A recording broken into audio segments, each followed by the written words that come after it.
First thing is I'd ask a spectator to shuffle the cards, and they'll shuffle the cards for me, and then I'll ask them to just take out any card they want. Any card they want, I'll turn my head, whatever card jumps out of them, they take out whatever card they want. Let's just say they take out this card. They take out this card. That's great. I'll turn my head, keep my head turned while they look at the card.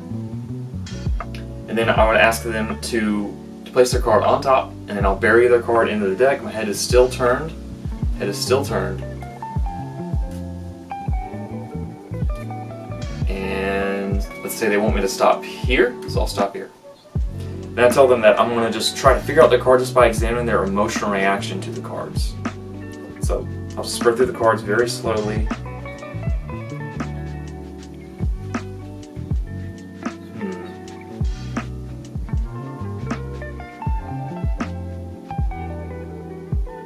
Okay, I know it's not in this bottom half. It's not in this bottom half. You can discard those for now. Okay, do you still see your card? Do you still see your card? You do? Okay. Concentrate on your card. Concentrate on your card. Here we go, here we go, here we go.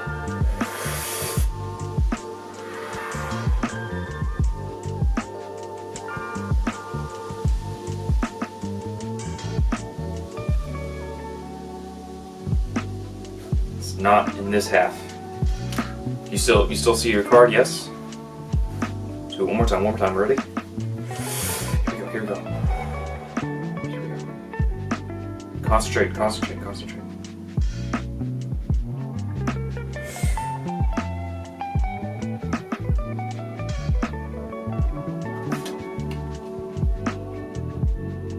This trick has gone by many names. One of the most common names for it is called emotional reaction by Di Vernon. This trick uses a very clever self-working principle, but its power comes from the psychology, and it comes from the tension. So after you ask the spectator to shuffle the deck, you're just going to peek the identity of the bottom card, and then you're going to turn your head and ask them to take out any card they want to. It's a little bit different than like this, where they don't actually get to see what card they want to pick, but if we give them this image, it allows them to pick out any card they want to, making their choice seem even more fair. So we've remembered the identity of this bottom card, in this case the 3 of Hearts, and let's just say they pick out this card, the 10 of Hearts. And of course we have our face turned still. We're going to turn the deck over in our hands, letting them peek the identity of their card. We're going to ask them to place their card on top, again while our head is turned, and then we're going to peel off about a third of these bottom cards. What that's going to do is, this card that we're memorizing, it's going to put that right beside the card that they are memorizing. And we can cut the deck any amount of times, and that will never change. And so we say, I'm going to bury your card into the deck, tell me when to stop, just to make it seem like it's a little bit more random to where the card ends up. Let's say they say to stop here, and we're going to turn the cards to ourselves. And if we have a bigger table, we'll spread all these cards out, and we'll start hovering our hand over the cards, asking them to concentrate on the identity of their card. In this case, I have a smaller table, so I just do a single spread at first. All I'm doing is I'm looking for the identity of the card that I'm memorizing. So in this case, it's the 3 of Hearts.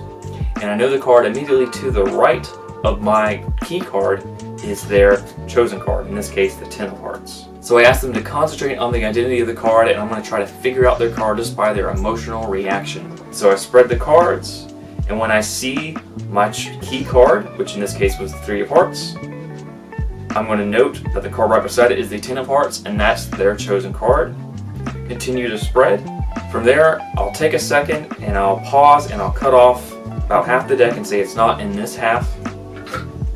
And then I'll spread the cards again, and then I'll ask them if they still see their card. Of course they'll say yes, and then I'll go into this motion where I'm kind of hovering my hand over the cards, and I'm really taking my time with this. I'm really making it seem like this is a struggle, like it's really impossible what I'm doing. I'm making my hand shake, I'm taking deep breaths, and I'm just playing up the drama of the trick. And so I'm going to do this motion really slow with my hands shaking, and then once I get all the way through, I'm going to say your card is not in this half, and then peel off another half of the cards. Spread the cards on the table again and ask them if they still see their card. I'm going to do this motion again very slow, taking deep breaths, making my hands shake a little bit. And then I like to kind of play with their expectations a little bit. I'm going to go to point to the wrong card for a second, and then I'm going to immediately switch and show them their chosen card. Don't let the simple nature of this trick catch you off guard. It's incredibly powerful. As long as you play to the psychology and you play to the natural tension in the trick, this will be incredibly powerful. Thank you so much for watching. I'll see you next time.